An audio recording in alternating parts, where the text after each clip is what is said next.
Hello दोस्तों, नमस्कार। चौहानिया education channel में आपका स्वागत है। दोस्तों, हम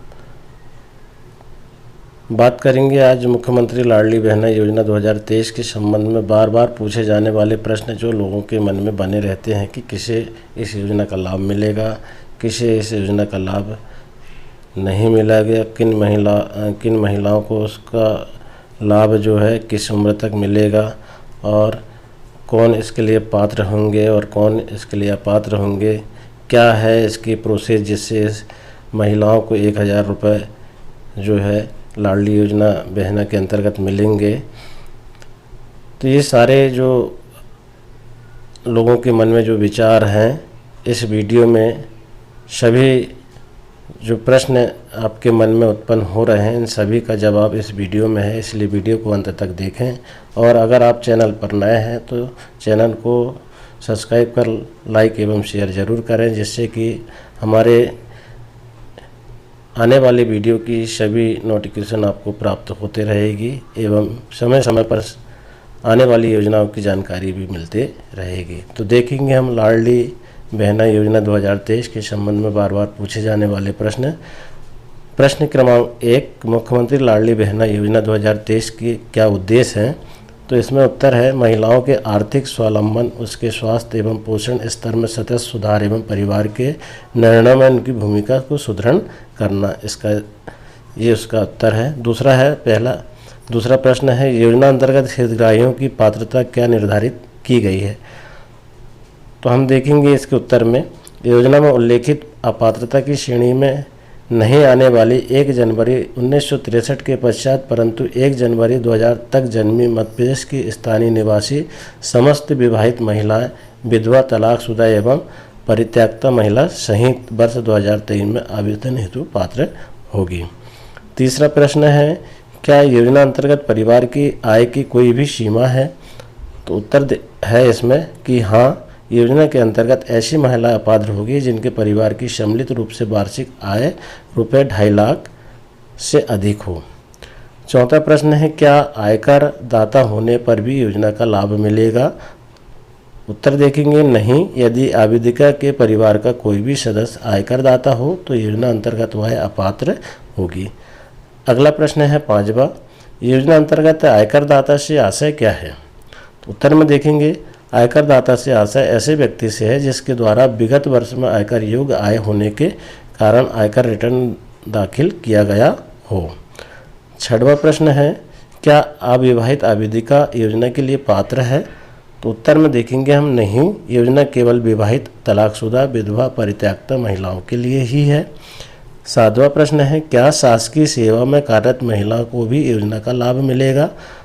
उत्तर में देखेंगे नहीं, यदि आवेदिका के परिवार का कोई भी सदस्य भारत सरकार अथवा राज्य सरकार के शासकीय विभाग, उपक्रम, मंडल, स्थानीय निकाय में नियमित स्थायी कर्मी, संविदा कर्मी के रूप में नियोजित हो अथवा सेवानिवृत्ति उपरांत पेंशन प्राप्त कर रहा हो तो वह अपात्र होगी, परंतु मानसेवी कर्मी तथा आउटसोर्सिंग एजेंसी के माध्यम से नियोजित कर्मचारी अपात्र नहीं होगी।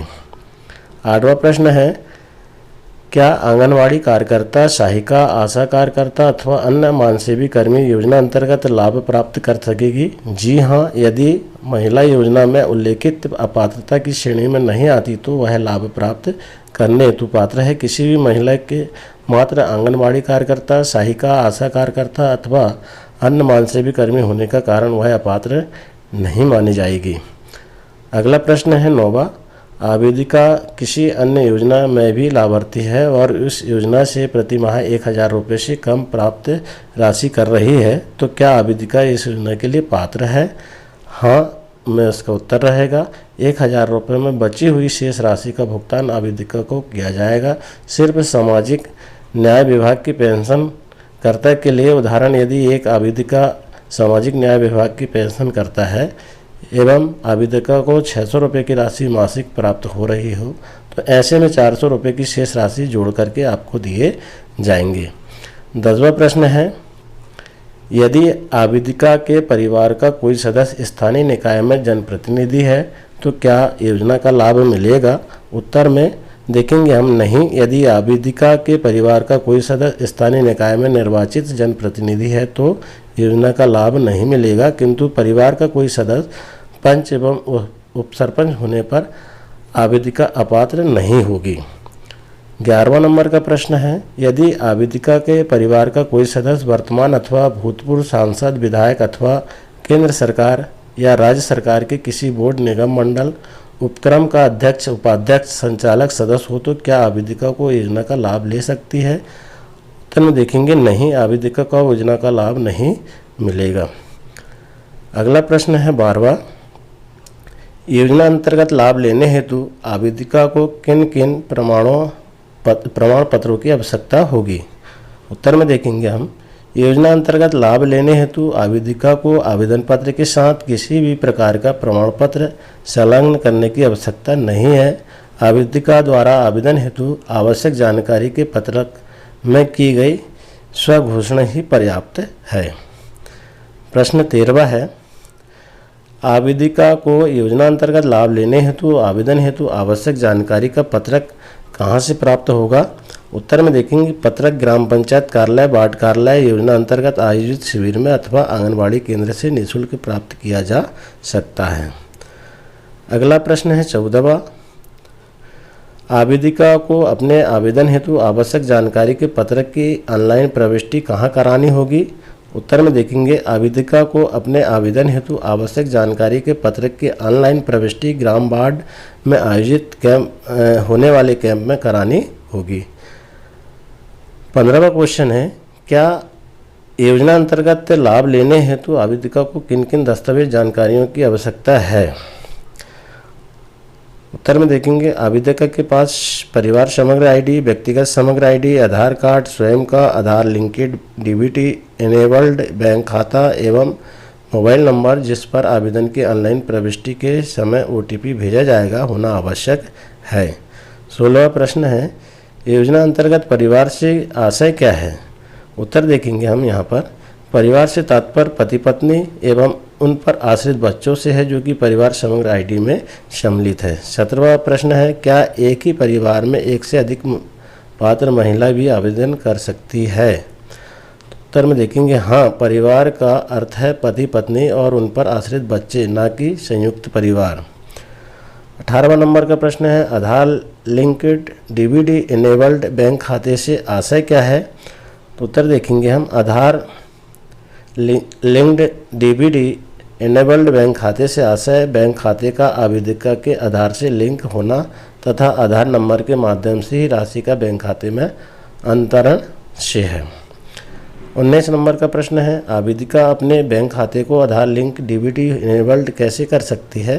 तो उत्तर देखेंगे, आवेदिका द्वारा अपने बैंक की शाखा में अथवा उक्त बैंक के अधिकृत कियोस्क में जाकर के बैंक खाते को आधार लिंक एवं डीबीटी इनेबल्ड करने का सहमति पत्र भरने के उपरांत बैंक की शाखा अथवा उक्त बैंक के अधिकृत कियोस्क द्वारा आवेदिका की बैंकिंग ई-केवाईसी सत्यापन उपरांत उनके खाते को आधार लिंक डीबीटी इनेबल्ड कर दिया जाता है।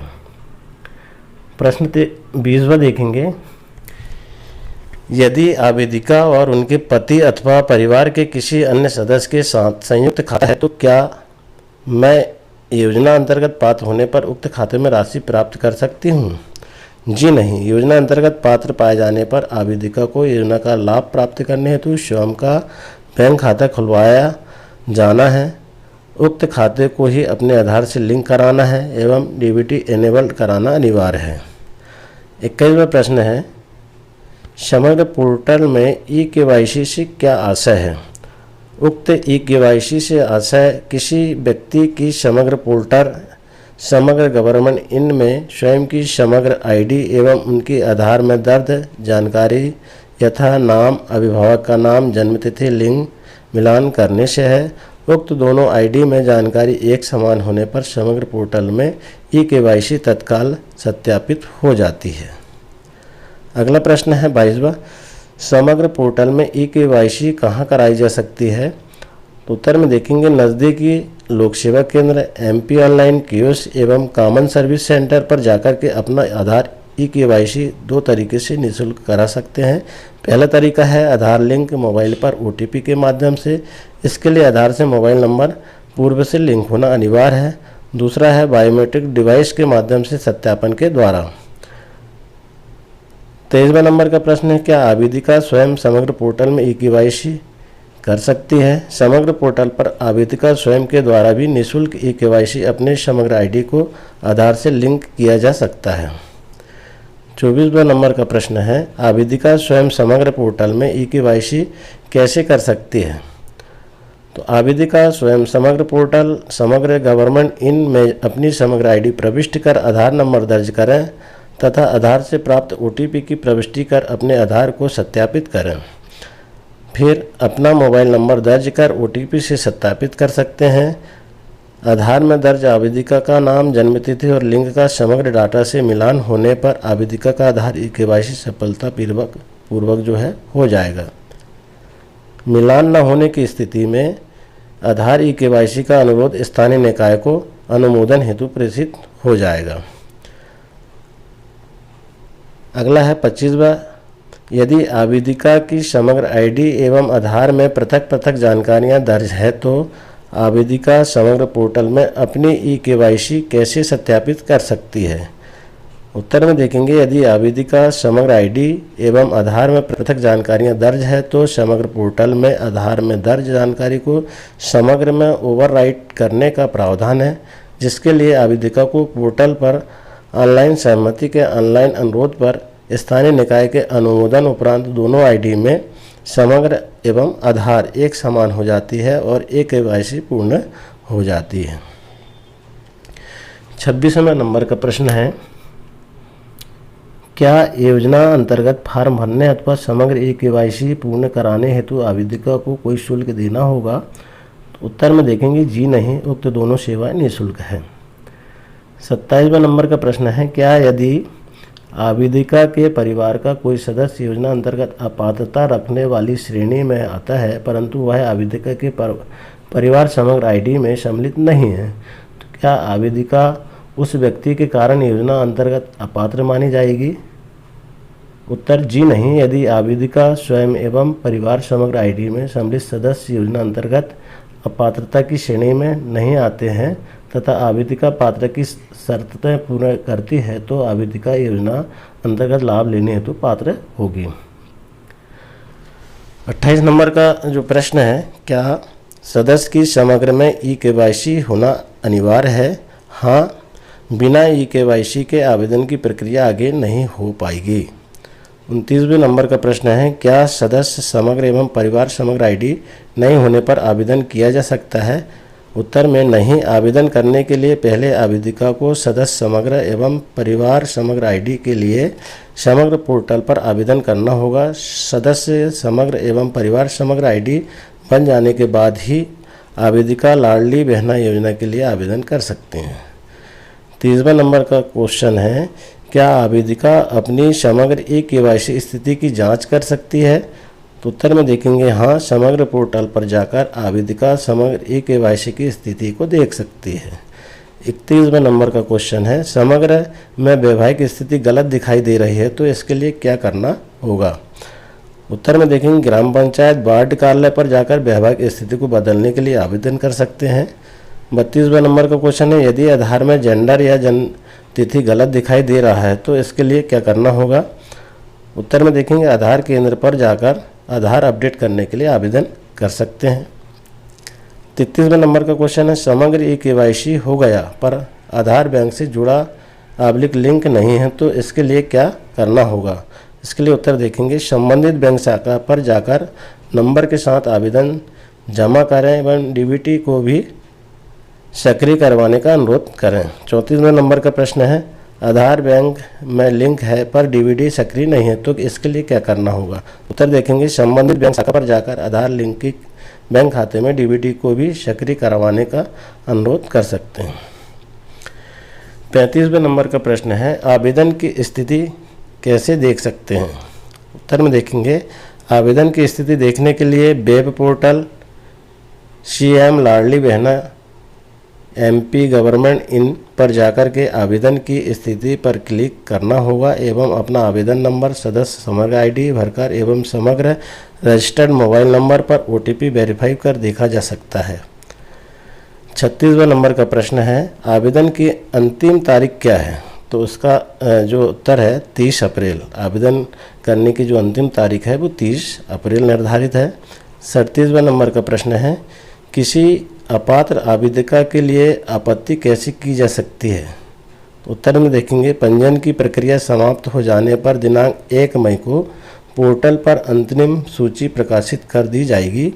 सूची में आवेदिका को सर्च करना होगा। सर्च करने के पश्चात आवेदिका की जानकारी देख सकते हैं एवं आपत्ति 1 मई से 15 मई तक दर्ज करा सकते हैं। 38वां नंबर का प्रश्न है, आपत्ति का निराकरण कब तक कर दिया जाएगा? तो इसमें उत्तर में देखेंगे 16 मई से 30 मई इसके लिए निर्धारित है। इस अवधि में इसका निराकरण किया जाएगा। 39वां नंबर का प्रश्न है, पात्र महिलाओं के खाते में राशि कब तक ट्रांसफ़र कर दी जाएगी? उत्तर देखेंगे 10 जून तक एवं अगले महीने से हर 10 तारीख को राशि ट्रांसफ़र कर दी जाएगी। अगला प्रश्न है, प्राप्त राशि की स्थिति कैसे देख सकते हैं? इसका उत्तर है, प्राप्त राशि की स्थिति देखने के लिए पोर्टल पर जाकर आवेदन की स्थिति पर क्लिक करना होगा एवं अपना आवेदन नंबर, सदस्य समग्र ID भरकर एवं समग्र रजिस्टर्ड मोबाइल नंबर पर OTP वेरीफाई कर देखा जा सकता है। तो ये थी 1 से लेकर के 40 तक प्रश्न जिनके उत्तर इस वीडियो में दिए गए हैं। लाडली लक्ष्मी योजना से संबंधित सारे प्रश्न जो लोगों के मन में बने हुए हैं, इन सारे प्रश्नों का उत्तर इस वीडियो में दिए गए हैं। आशा है आपको वीडियो अच्छा लगा होगा। इसी तरह योजना से संबंधित जानकारी के लिए चैनल में बने रहें। धन्यवाद।